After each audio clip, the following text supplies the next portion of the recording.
지금 내 처지를 보면 신세 한탄을 안 할 수가 없을 정도랍니다. 저 같은 경우는 남들이 보기에 그저 평범한 50대 같아 보이겠지만 사실 그렇지도 않네요. 결혼 전부터 도박에 빠진 남편을 잘못 만났고 애까지 낳고 살다 보니 이혼도 제대로 못했으며 이 나이 이때껏 제 앞으로 빚만 잔뜩 있는 신세가 되고 말았어요. 남편은 도박한다고 나가서 수년 전부터 코빼기도 안 보이지. 그렇다고 하나 있는 아들은 군대 가서 잘 생활하나 했더니만 아니 글쎄 뭘 잘못했길래 영창까지 갔다고 하지 뭐예요. 그 말을 들으니 정말 내 팔자가 왜 이렇게 순탄치도 못하고 힘이 들기만 한지.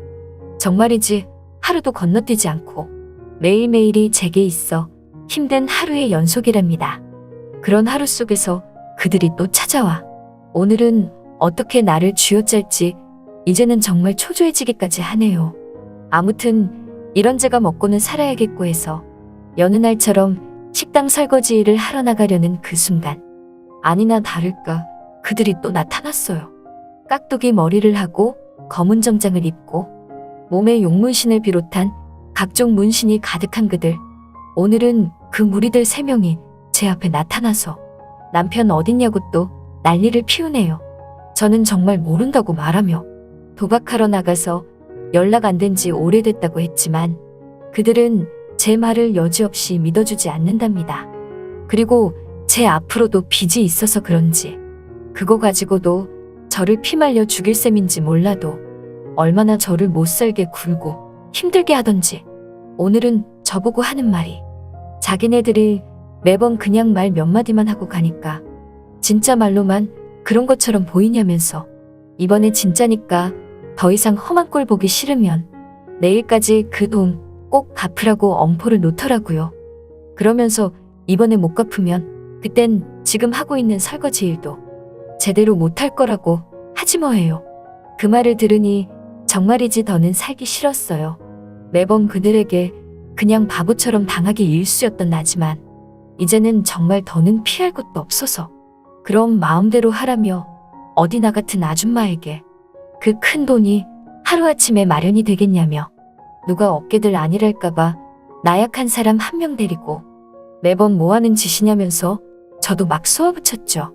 그랬더니 갑자기 그 무리들 중 한 명이 저보고 미쳤냐면서 저를 내려치려고 한 손을 번쩍 들었고 그러자 그들 중 그나마 제일 형님 같았던 한 사람이 제게 손찌검을 하려고 했던 그 사람을 저지하더니만 마치 자기가 이제부터 날 상대하겠다는 느낌처럼 제게 서서히 말없이 다가오더라고요. 그 모습에 저는 살짝 움찔했고 놀라서 시선을 피하니 그 사람은 더욱더 제게 가까이 다가와서는 제 귀에 대고 속삭이듯 말하더군요. 아줌마 살고 싶냐고 하면서 그 빚 하루아침에 청산하는 법 알려줄 테니까 그럼 그렇게 하겠냐고 하지 뭐예요. 그래서 전 놀란 마음에 그게 대체 뭐냐고 물으니 그 사람이 이제는 제 면전에 대고 대놓고 하는 말이 대뜸 사람 한 명 꼬시라고 하지 않겠어요? 아니 이게 무슨 뚱딴지 같은 소린지 사람을 꼬시라니. 그래서 누굴 꼬시라는 거냐고 물으니 김만수라는 사람을 한 달 안에만 꼬신다면 제가 갖고 있는 빚도 다 백지화 시켜주고 그리고 다시는 지금처럼 제 앞에 나타나 무섭게 난리도 안 피우겠다고 했답니다. 그 말을 들으니 왠지 솔깃했어요. 저는 그래서 그 사람이 어떤 사람이냐고 물으니까 얼마 전에 로또 1등 당첨된 졸부라면서 2월액이 많아서 아주 금액이 크다고 하지 뭐예요. 그리고 나이는 올해로 62세인데 혼자 산다고 했답니다. 그렇지만 저도 올해로 58세인 그저 그런 아줌마에 불과한데 누굴 꼬실 처지는 못 되거든요. 그런데 이 나이에 남정네를 꼬셔야 된다니 정말 너무 어이가 없었어요. 하지만 제가 갖고 있는 빚 모두를 탕감해준다고 하니까 안 할 수도 없는 노릇이었답니다. 저는 좋다면서 그럼 제가 뭘 어떻게 하면 되냐고 물으니 다른 건 다 필요 없고 무조건 꼬시기만 하면 된다면서 꼬시는 방법은 아줌마가 알아서 하는 거고 아무튼 가진 방법으로 꼭 한 달 안에 김만수라는 사람을 꼬시기만 하면 제가 갖고 있는 빚을 모두 탕감해준다고 했답니다. 그 뒤 그들은 제게 김만수라는 사람의 사진 한 장과 인적사항을 주면서 그 자리에서 사라졌죠.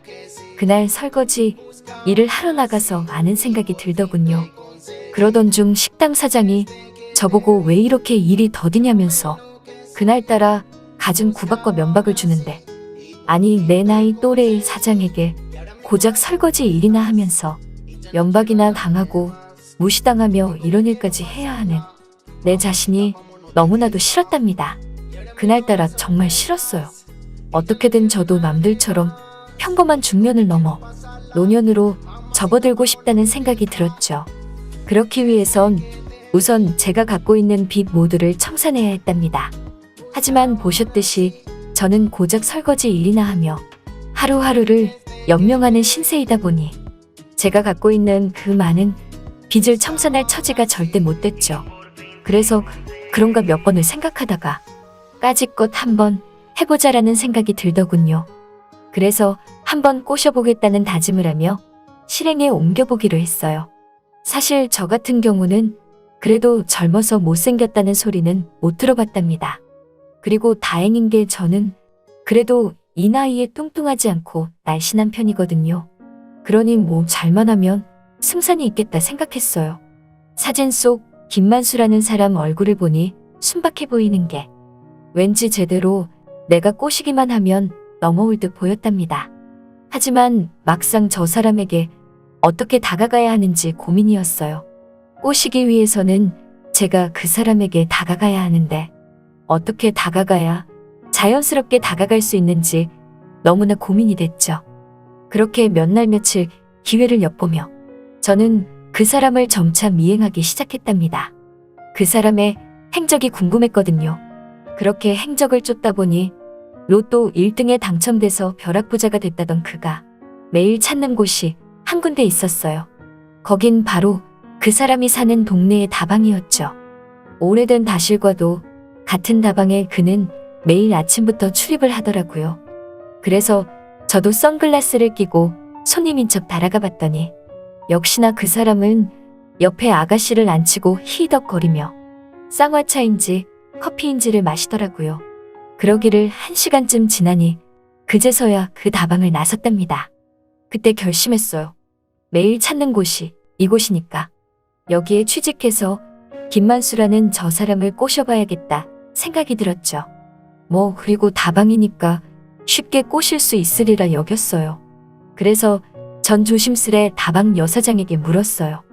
여기 사람 구하냐고 하니까 그 여사장이 껌을 짝짝 씹으며 누가 일할 거냐고 묻지 뭐예요? 그래서 저는 조심스레 제가 할 거라고 말하니 갑자기 짜증난다는 표정으로 자기네는 주방 아줌마는 안 쓴다고 말하지 않겠어요? 그 말을 들으니 어찌나 자존심이 상하던지, 그래서 그게 아니라 저도 홀에서 일 좀 하고 싶다고 말하니까 그 여사장은 자기네 가게 망하는 꼴 보고 싶어서 그러냐면서 이상한 소리 말고 마신 커피값이나 빨리 내고 나가라고 하더라고요. 그 말을 들으니 제 바람과는 달리 여기서 취직하여 그 사람을 꼬시는 것은 물거품이 되고 말았어요. 그래서 좀 다른 기회를 엿보기 위해 김만수 그 사람을 더 지켜봤죠. 그 다음 그 사람이 자주 찾는 곳은 동네 이발소였어요. 매번 그는 이발소에 들어가서 면도를 하는 건지 이발을 하는 건지 아무튼 이틀에 한 번꼴로 이발소에 가는 것 같았답니다. 그렇게 김만수라는 그 사람은 여느 날처럼 이발을 하고 이발소에서 나왔고 저는 곧장 이발소에 들어가서 이발사에게 부탁을 했어요. 여기 혹시 직원 구하냐고 말이죠. 그랬더니 그 늘수구레한 이발사가 저보고 하는 말이 사람은 안 구한다며 무슨 일 때문에 그러냐고 묻기에 제가 면도 하나는 끝장나게 잘해준다고 하니까 잠시 고민을 하더라고요. 그래서 전 일당도 최저가로 조금 받아도 좋으니 하루 종일이 아니라 지금 이 시간대에 딱 2시간 정도만 일하고 싶다고 하니까 이발사가 잠시 고민을 하나 싶더니 그럼 좋다며 어차피 아침 시간대에 손님이 많으니 면도 담당으로 하루에 2시간씩 알바를 하라고 하더라고요. 그 말을 들으니 다행이다 싶었어요. 이제 그 김만수라는 사람과 자연스레 친해져서 꼬시는 일만 남았다고 생각했죠. 드디어 이발소에 취직한 첫째 날, 저는 김만수라는 그 사람이 오기만을 기다렸어요. 그때였어요. 이발소 문이 스르륵 열리고 내가 기다리던 김만수 그 사람이 들어왔죠. 대수롭지 않은 듯 자연스럽게 그 사람은 이발소 의자에 앉았고 주위도 제대로 둘러보지 않은 채 바로 눈을 감아버리더라고요. 늘 익숙한 자세 같았어요. 제가 있는 것도 아직 눈치를 못 챈 것 같았답니다. 저는 흰 가운을 입고 다가가 면도솔로 거품을 내며 김만수라는 사람과 드디어 앞에서 마주하게 되었죠. 그런 뒤 눈을 감은 그 사람 얼굴에 면도 거품을 잔뜩 발라줬어요. 그리고는 조심스럽게 면도칼로 면도를 시작했답니다. 구레나룻부터 해서 턱수염, 콧수염, 그리고 뺨에 있는 수염까지도 모조리 깨끗하게 면도를 끝냈죠. 면도가 다 끝나자 그 사람은 드디어 눈을 떴고 잠시 거울 속에 비친 자신의 모습을 바라보나 싶더니만 이내 시선을 저에게 고정한 뒤 저를 보며 흠칫 놀라더라고요. 그러면서 제게 자기 면도를 방금 그쪽이 해줬냐고 묻기에 저는 그렇다면서 오늘부터 아침에 잠시 면도일 봐주러 온 사람이라고 말하니 김만수 그 사람이 뭔가 흐뭇하게 저를 쳐다보고는 나가지 않겠어요? 뭔가 좀 더 수월하게 진행이 되는 것 같은 느낌이었답니다. 그렇게 아침 일을 끝내고 이발소 문 밖을 나서니 전화가 한 통 걸려왔어요. 검은 양복을 입은 그들 중 한 명이었죠. 저보고 하는 말이 일은 잘 진행되어 가냐며 약속한 한 달이 어느덧 일주일밖에 안 남았다면서 일주일 안으로 못 끝내면 예전처럼 힘든 일상을 맞이할 거라는 무서운 뉘앙스를 풍겼답니다. 그 말을 들으니 정말 시간이 별로 안 남았다 생각했어요. 저는 안 되겠다 싶어서 이젠 좀 더 적극적으로 나가야겠다 생각했죠. 그리고 그 다음날 이발소에 김만수라는 사람이 또 찾아왔고 저는 면도를 끝내고 가는 그에게 문 밖으로 나가 뛰어가서 그를 잡으며 쪽지 하나를 건넸답니다. 그리고 다시 이발소 안으로 들어왔어요. 제가 준 쪽지에 효과였을까요? 그날 저녁 바로 김만수 그 사람에게서 연락이 왔답니다. 지금 당장 자기네 집으로 오라는 소리였죠. 저는 좋다고 하며 그 사람 집으로 찾아갔어요. 초인종을 누르니 그 사람이 나왔죠.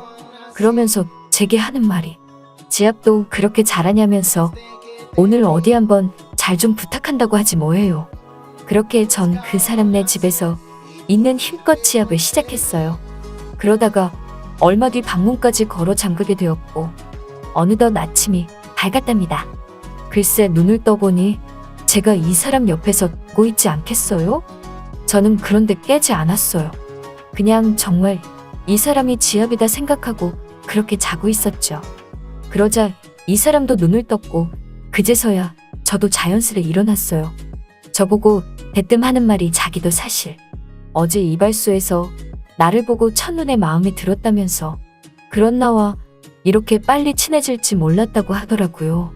그러면서 나만 좋다면 지금같이 함께 살자고 하는 말에 난 그거 정말이냐고 물으니 정말이라면서 이렇게 우리 둘이 하루아침에 서로의 사랑을 확인하지 않았냐면서 저와 함께 살고 싶다고 했답니다. 그렇게 하여 모든 게 정말 순탄하리만큼 그 사람을 내 사람으로 꼬시게 되었어요. 그리고 결혼 날짜까지 잡아놓게 되었죠. 드디어 한 달이 다 된 그날 저녁 터벅터벅 집으로 가는 길에 검은 양복을 입은 그들이 제게 찾아왔어요. 그러면서 제게 하는 말이 오늘이 딱 한 달째라며 일은 어떻게 됐냐고 하길래 저는 그 사람들에게 꼬시는 건 완벽히 끝냈다면서 김만수라는 그 사람 꼬시는 거는 물론이고 결혼 날짜까지 잡았다고 하니까 저보고 아줌마 정말 대단하다면서 한 달 안에 꼬실 줄은 정말 몰랐다고 하지 뭐예요. 그런 뒤 저보고 다음 미션이 있다고 하며 이것까지 끝내야 정말 완벽한 성공이라고 했답니다.